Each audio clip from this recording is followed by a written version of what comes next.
Hello, students. Welcome to Vedat classes.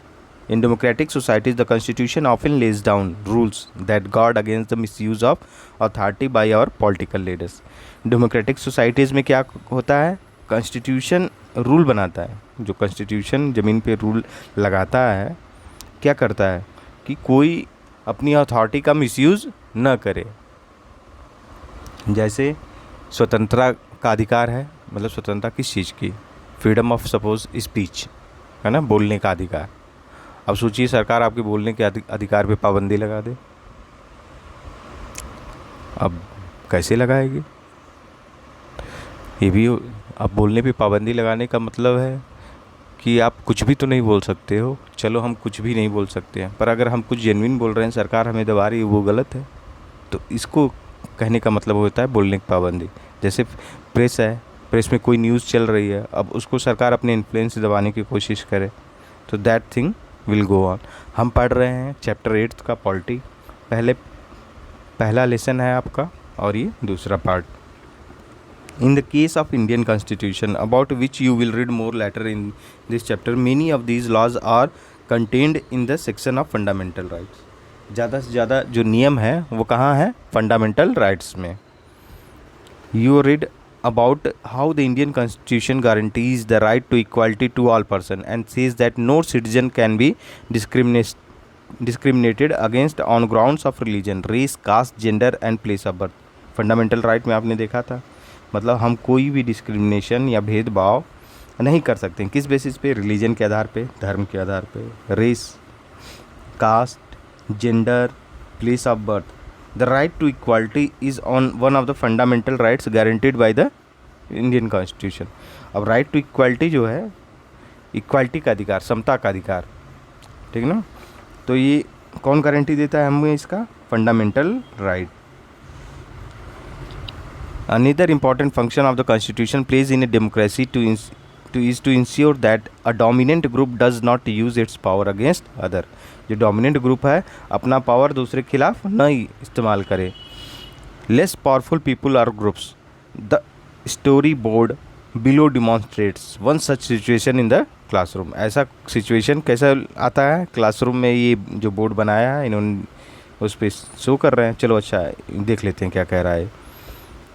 Game period है, शुरू होने वाला है. Let's play basket today for a change. No we will play cricket. अच्छा, दो ग्रुप बन गए आपके क्लास. सपोज ये आपकी क्लास की सिचुएशन है, दो ग्रुप बन जाते हैं प्ले पीरियड के शुरू होने से पहले. एक कहता है कि हम बास्केटबॉल खेलेंगे, दूसरा कह रहा नहीं हम तो क्रिकेट ही खेलेंगे. The teacher decides to settle problem. Teacher अब कैसे सेटल करेगा?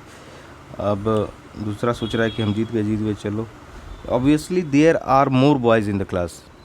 ज़्यादातर लड़के हैं. We always have to do what the boys want because they are in majority. लड़कियां सोचती हैं कि लड़के तो मेजॉरिटी में, इसलिए वो वोट कर देते हैं, जीत जाते हैं. जिस जो भी तरीका रहता है तो हमेशा उन्हीं के मुताबिक जो होना होता है. Ma'am should think of another way to make decision so that our wishes are also heard. मतलब मैम को कुछ ऐसा तरीका अपनाना चाहिए जिससे कि लड़कियों की भी बात सुनी जा सके. Such unhealthy situation can occur in democratic societies too. Democratic society, लोकतांत्रिक समाज में भी ऐसी विषमताएं पाई जा सकती हैं. Where a majority can continuously enforce decisions that exclude minorities and go against their interest के खिलाफ जा रहा है minority. As the web storyboard illustrates, every society is prone to this tyranny of the majority. The constitution usually contains rules that ensure that minorities are not excluded from anything. Constitution क्या करता है? ऐसी rules ensure करता है ताकि सबका हित हो, है ना, सबका हित हो. सब जैसे एससी है, एसटी है, ओबीसी, सबका आयोग बना रखा है ना, ताकि सबकी देखभाल की जाए. माइनॉरिटी की अलग विभाग है, आयोग है. तो another reason why we have a constitution is precisely to prevent this tyranny of domination by the majority of a minority. मतलब ये कॉन्स्टिट्यूशन इसीलिए है ताकि किसी का अनहित ना हो सके, किसी को दबाया ना जा सके. वो होता है ना, जब माइक पा जाता है कोई पॉलिटिशियन तो बोलता है कि हम दलित, शोषित, वंचित वर्ग के लिए आए हैं. तो वो उनकी रक्षा करने के लिए आया, पर क्या ऐसा करता है वो? सोचिएगा, it's a question to think for you. This can refer to one community dominating another, that is inter-community domination, or members of one community dominating others within the same community, that is intra-community domination. चलिए, अब एक ही community suppose रह रही है गांव में, अब उसमें एक फैक्शन अलग है, एक फैक्शन अलग है, एक उसी में एक फैक्शन दूसरे फैक्शन को दबा रहा है.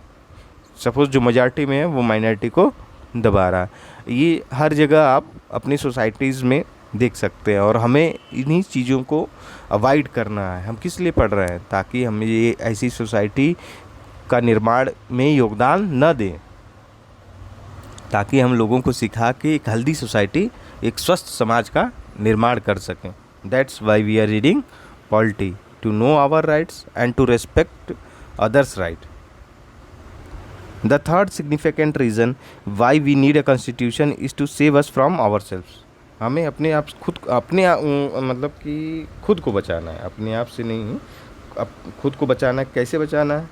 सपोज़ आप कुछ गलत नहीं किए हैं, फिर भी आपको कोई परेशान कर दिया, तो आप कोर्ट में जा सकते हैं, है ना. पुलिस आपको परेशान कर दी तो भी कोर्ट में जा सकते हैं. कोई भी रॉन्गफुल एक्टिविटी है, जब आप फंडामेंटल राइट, अपने अधिकार जानेंगे, तभी तो आप उसके खिलाफ आवाज़ उठा पाएंगे. That's why it is very very necessary. बहुत ज़्यादा ज़रूरी है कि आप अपने कॉन्स्टिट्यूशन को, बेसिकली अपने राइट्स को, फिर अपनी ड्यूटीज़ को भी जानिए कि जो हमारी फंडामेंटल ड्यूटीज़ है, तो हमारी ड्यूटीज़ क्या है और हमारे राइट्स क्या हैं, और सरकार का क्या काम है, तो वो हम DPSP से देख सकते हैं.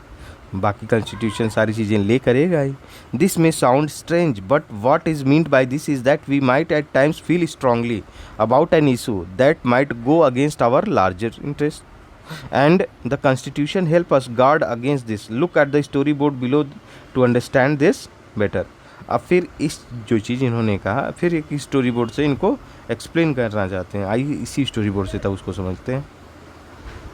Shabnam is in a fix, confused है.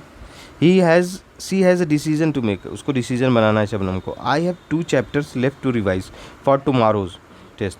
2 चैप्टर बचे हैं सबने के पास रिवाइज करने के लिए, कल के टेस्ट के लिए. But it's time for my favourite TV programme, पर ये टाइम है मेरे फेवरेट TV प्रोग्राम का. I am dying to watch it, but if I do that I won't have time. Dying to watch it, but if I do that I won't have time to finish my revision. पर ऐसा मैं करती हूँ तो शबनम सोचती है कि मेरे पास टाइम तो नहीं रहेगा रिवीजन करने. Shabnam, why are you looking so worried? अब पापा मम्मी पूछते हैं कि क्या इतना क्या हो गया, क्यों परेशान हो? I want to watch this TV programme, but I have a test tomorrow. If you all watch TV, I will also want to watch. I have an idea, what if no one watches TV tonight, then I may not be tempted. तो शबनम कहती है कि ऐसा हो, अगर सब लोग TV ना देखें तो ये मेरे लिए आराम रहेगा, मुझे लालच भी नहीं आएगा. It's a good thing. I did not watch TV. There are so many questions from the last 2 chapters. अच्छा हुआ, अब एग्ज़ाम जब टेस्ट दे रही थी शबनम, तो उसे अच्छा लगा कि उसने TV न देख के जो रिवीजन किया, उसको हेल्प किया शबनम को उसने. Similarly the constitution helps to protect us against certain decision. कुछ डिसीजंस के खिलाफ क्या होता है, कॉन्स्टिट्यूशन हमें बचाता है. That we might take that could have an adverse effect on the larger principles that the country believes in. क्या होगा, फिर से आराम से देखते हैं इसको. सिमिलरली कॉन्स्टिट्यूशन क्या करता है, हमारे ऐसा विधान बनाता है, ऐसे लॉज बनाता है जिससे हम स्वतंत्र रूप से जी सके ना, अपने कामों को कर सकें, इस स्वस्थ समाज में रह सकें. अब क्या है, ये इन्होंने बोला could have an adverse effect on the larger principal that the country believes इन. और कॉन्स्टिट्यूशन ऐसे प्रिंसिपल्स ले डाउन नहीं करता, ठीक ना. तो वो जो स्वस्थ समाज की हम कल्पना करते हैं, एक अच्छे समाज की, जिसमें तुम सोचते होगे कि सब लोग एक दूसरे की रिस्पेक्ट करें, ठीक ना, कोई किसी का शोषण ना करे, तो ऐसे समाज की निर्माण कौन होगा? तो लॉ होना चाहिए, तो उसी लॉ का फ्रेम ये कॉन्स्टिट्यूशन प्रोवाइड करता है. For example it is possible that many people who live in a democracy, ये पॉसिबल है कि बहुत सारे लोग जो डेमोक्रेसी में रहते हैं, might come to strongly feel that party politics has become so acrimonious, so acrimonious that we find need a strongly feel that party politics has become so acrimonious that we need a strong dictator to set this right. पर ये गलत है कि हमें strong dictator थोड़ी चाहिए किसी चीज़ को सही करने। एक अच्छा इंसान, एक नर्म स्वभाव का इंसान, एक लिबरल सोशल है ना इंसान भी सारी चीज़ों को सही कर सकता है। Swept by this emotion, they may not realize that in long run dictatorial rule goes against all their interests. सारे इंटरेस्ट के खिलाफ चला जाता है जब लंबा रूल ऐसा डिक्टोरियल रूल हो जाता है। A good constitution does not allow this whims to change its basic structure. क्या होगा अगर अच्छा कॉन्स्टिट्यूशन है तो वो इस बेसिक स्ट्रक्चर को चेंज नहीं करना देगा, है ना। तो बेसिक अब जब आप सीनियर क्लासेस में जाएंगे ना तो आप पढ़ेंगे कि बेसिक स्ट्रक्चर्स में क्या क्या आता है। जैसे फंडामेंटल राइट बेसिक स्ट्रक्चर है हमारा, प्रीएम्बल हमारा बेसिक स्ट्रक्चर है, एकदम मूलभूत चीज़ें हैं, basic constituents of rules for our life, है ना, उसको एकदम नहीं चेंज कर सकते हैं। A good constitution does not allow these whims to change, okay? It does not allow for the easy overthrow of provisions that guarantee rights of citizens and protect their freedom. क्या कह रहा है? It does not allow for the easy overthrow of provisions that guarantee rights of citizens and protect their easy overthrow नहीं, मतलब कि कोई आया ऐसा रूलर मीन्स कोई ऐसा प्रधानमंत्री आया जो अथॉरिटेरियन डिक्टोरियल नेचर का है और वो कोई समाज को ऐसी तरफ ले जा रहा है जहाँ पर हमारे फंडामेंटल राइट्स का हनन होना शुरू हो जाए, हमारे फंडामेंटल राइट्स के अधिकार छीने जाने लगे। From the above discussion you will understand that the constitution plays a very important role in democratic society. यानी कि लोकतांत्रिक समाज में क्या होता है, कॉन्स्टिट्यूशन बहुत ही इम्पॉर्टेंट रोल प्ले करता है। अब कुछ एग्जाम्पल दिए हैं इन्होंने समझने के लिए। चलो, the people of Nepal adopted a new constitution after the success of people's movement of democracy. ठीक है, कॉन्स्टिट्यूटिव रूल क्या है इसका? It lays down ideas that define the kind of country that we want to live in. उन्होंने ऐसा constitution बनाया जिसके अनुसार वो रह सके, वो जैसे रहना चाहते थे। इसको आप देखिएगा, करने की कोशिश कीजिएगा। फिर कह रहे हैं कि now let us try to understand the ways in which the above points get translated into certain ideals and rules by studying some key features of the Indian constitution. Okay, let me see it, wait a minute. Suresh the class monitor wrongly picks on Anil his classmate. ऐसे condition में आप क्या सोचोगे? Suppose अभिषेक है आपके class में, ठीक ना, वो क्लास मॉनिटर है और वो गलती से महेश का नाम ले लेता है। तो ऐसे सिचुएशन में आप क्या सोचते हैं कि इसमें क्या निष्कर्ष हो सकता है, क्या चीज़ सही होता है? दूसरा पॉइंट ये कह रहे हैं, the girls do not get to play basketball. पीछे हम देख रहे थे लड़कियों को बास्केटबॉल खेलने को नहीं मिला, because the boys are majority in class. तो ऐसी सिचुएशन में लड़कियों का हित संरक्षित किया जा सके, उसको सुरक्षित किया जा सके, है ना, ताकि उनको भी खेलने को मिले, उनके भी डिसीजंस को सुना जाए। ये नहीं कि माइनॉरिटी में हैं वो तो उनकी बातें नहीं सुनी जाए। इसके लिए आप क्या सोचते हो?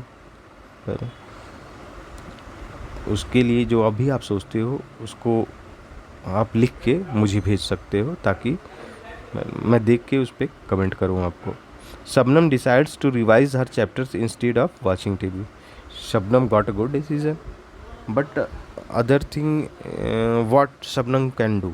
चलो, शबनम ने तो अच्छा किया, है ना, कि उसको लालच नहीं आया, टीवी नहीं चल रही थी, उसको लालच नहीं आया, तो उसने प्रोग्राम नहीं देखा, तो उसने अपना टाइम स्टडी में दिया। ये काम अच्छा हो गया। सपोज़ अब ग्रैंड पेरेंट्स हैं या पेरेंट्स हैं, उनको न्यूज़ देखनी है, हमें पढ़ाई करनी है, तो ऐसा सिचुएशन हम क्या ला सकते हैं कि तो हमारी पढ़ाई भी हो जाए और वो देख भी ले न्यूज़ प्रोग्राम अपने। तो दोनों